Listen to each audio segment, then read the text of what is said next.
প্রথমে ত্রিপুরাল্যান্ড, এরপর গ্রেটার ত্রিপুরাল্যান্ড, এরপরে কি বলছেন ওয়ান নর্থ ইস্ট। ঠিক আছে, যার যার বলার মধ্যে সমস্যা নেই, যে কোনো কিছু করতে পারেন, আমাদের সমস্যা নেই, কিন্তু গণতান্ত্রিক পদ্ধতিতে যেন সেটা করা হয় সেই আহ্বান আমি রাখবো বন্ধুগণ। কিন্তু অ্যালায়েন্স পার্টনারের যা যা ধর্ম, সেই ধর্ম আপনারা পালন করছেন কি? আপনারা তো পালন করছেন না। আমরা তো সেই ধর্ম পালন করছি। মাননীয় প্রধানমন্ত্রীজি 240 আসন নিয়ে এত বড় দেশে চালাচ্ছেন অ্যালায়েন্স পার্টনার নিয়ে। কোথায় এইসব আমরা তো কোনোদিন দেখি না।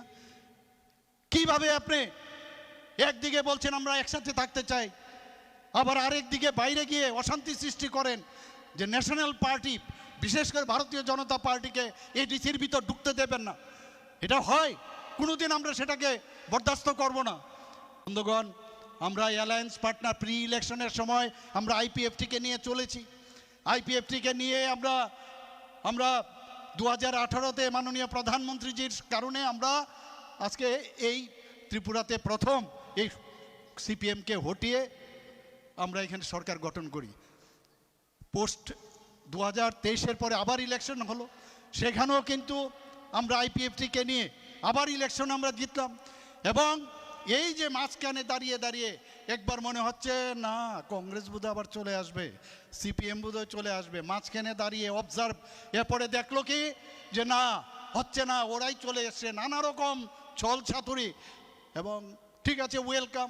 ভারতীয় জনতা পার্টি গঙ্গা নদী যেরকম আছে সবাইকে ওয়েলকাম করে পোস্ট ইলেকশনে আজকে একটা পার্টি এসে আমাদের সাথে যুক্ত হয়েছে। খুব ভালো কথা, আপনারা থাকুন।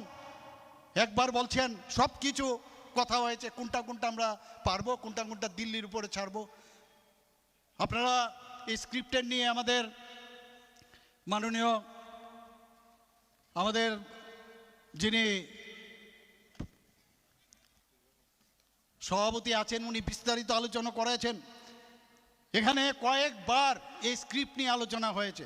প্রয়াত শ্যামাচরণ ত্রিপুরা কমিটি একটা হয়েছিল, ত্রিপুরা কমিটি, সেটা কবে সে সাবমিট হয়েছিল, বিজ্ঞপ্তি জারি হয়েছে 1/6/1990-তে। সেখানে উনি কি সুপারিশ করেছেন? উনি বলেছেন হ্যাঁ এখানে আমরা রোমান স্ক্রিপ্ট আমরা দিতে পারি। খুব ভালো কথা।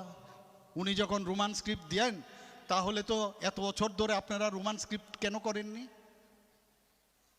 প্রয়াত কুমুদ কুণ্ডু চৌধুরী ভাষা কমিশন, যিনি ত্রিপুরা বিশ্ববিদ্যালয়ের সেই ভাষা কমিশন ছিলেন এবং কমিশন গঠা হয়, সেটা কবে? 29/7/1996। সেখানেও কি সুপারিশ করেছেন যে সুপারিশ করার আগে উনার যে মেয়াদ সেটা কিন্তু চলে গেল। তাহলে সেখানেও কিছু হলো না, কমিউনিস্টরা ইচ্ছে করে সেটা করেনি। এরপর শ্রী পবিত্র সরকার কমিটি একটা গঠন করা হয়েছে এই স্ক্রিপ্ট নিয়ে। কি বলেছেন? সেটাও 17/6/2004, কমিউনিস্টদের শাসন। তাহলে কি হলো? সেখানে কি বলছেন?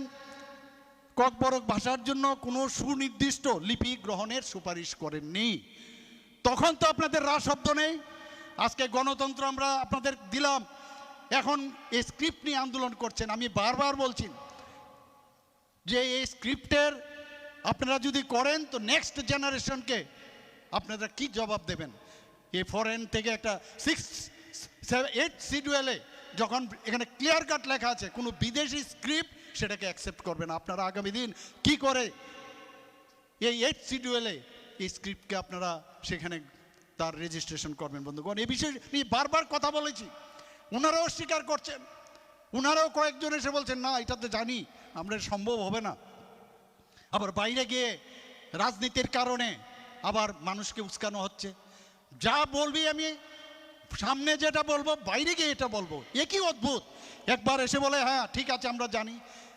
আমাদের কেন্দ্রীয় সরকার এবং কেন্দ্রীয় নেতৃত্ব বারবার বলছেন যে দেবনাগরী যদি আপনারা করেন নো প্রবলেম, হিন্দিতে কথা বলি অথচ দেবনাগরীতে স্ক্রিপ্ট করবো না। অদ্ভুত, অসুবিধা কি আছে? এটা তো আমাদের দেশের। তো রোমান স্ক্রিপ্ট আমার নিতে হবে। আমরা জানি কোন ইনস্টিটিউশন থেকে এই বিষয়গুলো যাতে এখানে রোমান স্ক্রিপ্ট হয় এবং আমাদের জনজাতি গোষ্ঠীদের যাতে নিশ্চিহ্ন করা যায় সেই চক্রান্ত চলছে বন্ধুগণ। আমাদের এখানে অতুল দেব বর্মার কমিটি আমরা করেছিলাম, একটা খালি মিটিং করেছে, উনি সাবমিট করবেন হয়তোবা। তো আমরা তো বারবার চেষ্টা করছি, আমাদের কেন্দ্রীয় সরকার এবং কেন্দ্রীয় যে আমাদের নেতৃত্ব বারবার বলছেন যদি ঠিক আছে।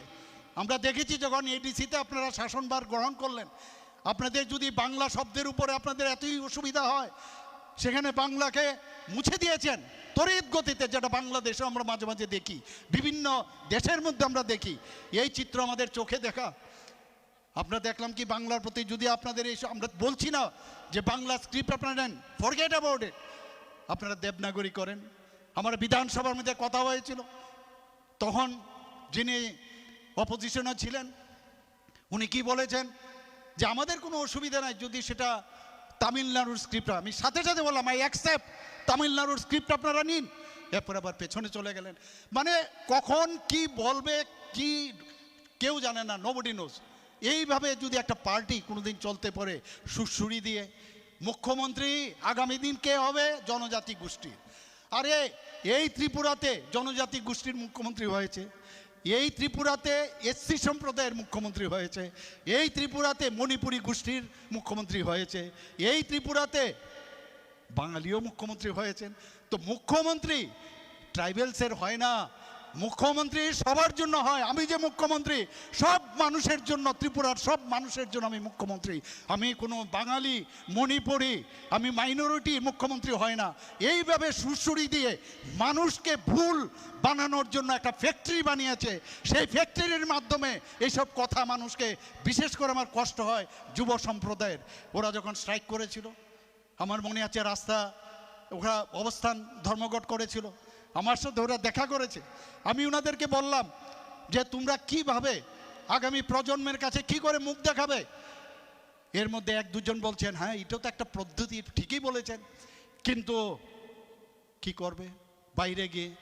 তাদেরকে দোষ দিচ্ছি না আমি, যারা তাদের নেতা আছেন তাদেরকে ভুল বুঝাচ্ছে। এখন বলছে যে একবার গ্রেটার ত্রিপুরাল্যান্ড শেষ, এখন ইস্যু। এখন কি বলছেন? গ্রেটার ত্রিপুরাল্যান্ডের পরে এখন বলছেন যে নর্থ ইস্ট, কি বলছেন? আমাদের নর্থ ইস্ট, এটা ওয়ান নর্থ ইস্ট। অদ্ভুত, আমি জানি না কোথায় আর শেষ পর্যন্ত কোথায় যাবে আমার জানা নেই। এখনও আমি বলছি যে আমরা আসুন, আমরা সবাই মিলে একসাথে আমরা থাকি, আমরা নিউ ত্রিপুরা যেটা তৈরি সেভাবে হবে।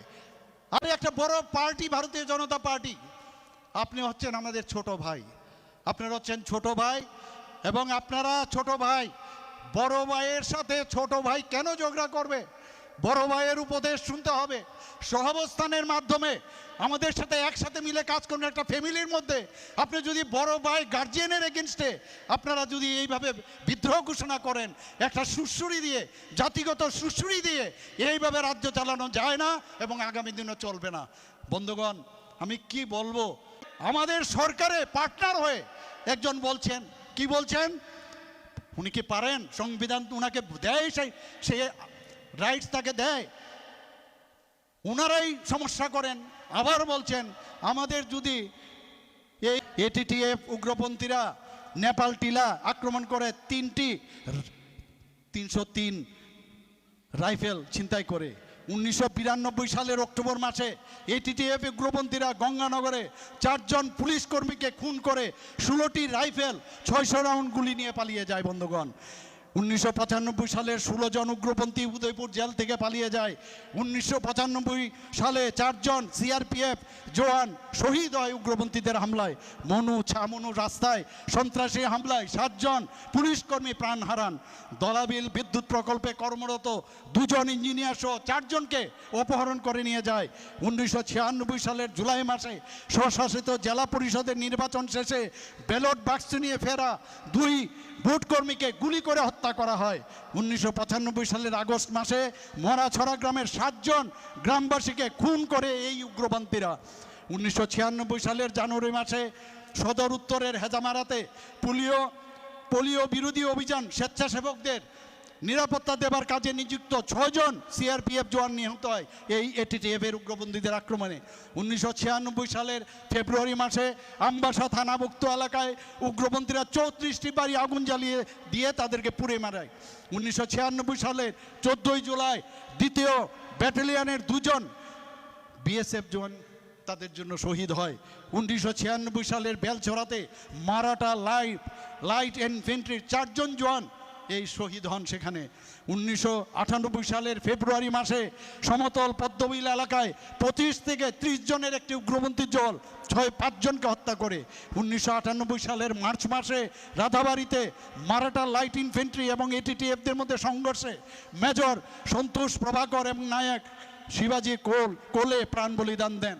1998 সালের জুন মাসে আদরণী চা বাগানের মালিক এবং তার ছেলেকে অপহরণ করে খুন করে। 1998 সালের আগস্ট মাসে নরেন্দ্রপুর চা বাগানে 5 জন নিহত হন উগ্রপন্থীদের হাতে। 1998 সালের 15 আগস্ট কাঞ্চনপুরে চলমান বাসের উপর গুলি ছুড়ে 6 জনকে হত্যা করা হয়, 13 জনকে আহত করা হয়।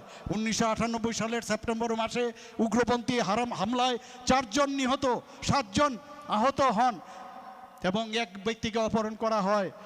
1998 সালের অক্টোবর মাসে ত্রিশাবাড়িতে সন্ত্রাসবাদীরা 8 জনকে হত্যা করে, 5 জনকে আহত করে এবং তাদের বাড়িঘর আগুন জ্বালিয়ে দেয়। 1998 সালের নভেম্বর মাসে বড়মুড়া, বিশ্রামগঞ্জ, ময়নামায় উগ্রপন্থী আক্রমণে মোট 23 জন প্রাণ হারান। আজকে 2000 সালে ফেব্রুয়ারি মাসে 4 জনকে পুড়িয়ে আগুন জ্বালিয়ে তাদেরকে মারা হয়। 2000 সালের এপ্রিল মাসে বাগবাসায় আসাম রাইফেলসের 2 জওয়ানকে হত্যা করা হয়। 2000 সালে নতুন বাজারে 5 ব্যক্তিকে নিহত করা হয় এবং তাদেরকে অপহরণ করা হয়। 2000 সালের নভেম্বর মাসে ছামনু গোবিন্দপুর সড়কের উপর 8 জন বিএসএফ জওয়ানকে হত্যা করা হয়। 2000 সালের ডিসেম্বর মাসে রূপিনীপাড়া একটি বোমা হামলায় 3 জন উপজাতি নিহত হন। 2001 সালের মার্চ মাসে অমরপুর থানার রামপুরে সন্ত্রাসীদের চোরাগুপ্তা হামলায় 11 জন বিএসএফ জওয়ান সেখানে প্রাণ হারান। বন্ধুগণ, 2004 সালের জানুয়ারি মাসে রাইয়াবাড়িতে এনএলএফটির আক্রমণে প্রাণ হারান 5 জন সেই বিএসএফ এর জওয়ান। 2004 সালের ফেব্রুয়ারি মাসে সুবল কুবরাপাড়ায় এটিটিএফ এর আক্রমণে 3 জন সিআরপিএফ এবং 4 জন বিএসএফ জওয়ানকে হত্যা করা হয়। বন্ধুগণ, 2004 সালের মে মাসে খোলছড়া গোবিন্দ বাড়ি সড়কে একজন অ্যাসিস্ট্যান্ট কমান্ড্যান্ট সহ 6 জন বিএসএফ শহীদ হন। 2004 সালের জুন মাসে 60 লক্ষ টাকা মুক্তিপণ চেয়েছে এবং তার জন্য এটিটিএফ উত্তর ত্রিপুরা জেলা থেকে 24 জনকে ব্যবসায়ীকে অপহরণ করে। বন্ধুগণ, 2006 সালের ফেব্রুয়ারি মাসে বাদনাপাড়ায় এনএলএফটির জঙ্গিরা গ্যাস অথরিটি অফ ইন্ডিয়ার 3 কর্মীকে গুলি করে হত্যা করা হয়। 2006 সালের আগস্ট মাসে ধলাই জেলার 44 নম্বর জাতীয় সড়কে এনএলএফটি উগ্রপন্থীদের সাথে সংঘর্ষে 3 জন শহীদ হন। 2008 সালের অক্টোবর মাসে আগরতলার বোমা বিস্ফোরণে আপনারা সবাই জানেন সেখানে 34 জন আহত হয়। এইরকম একের পর এক শেষ করা যাবে না। বন্ধুগণ, আমরা কি চান যে এই রকম আবার এই ত্রিপুরাতে, এই যে এখন বলছে ত্রিপুরাতে গণতন্ত্র নেই, ওই সময় কি অবস্থা ছিল?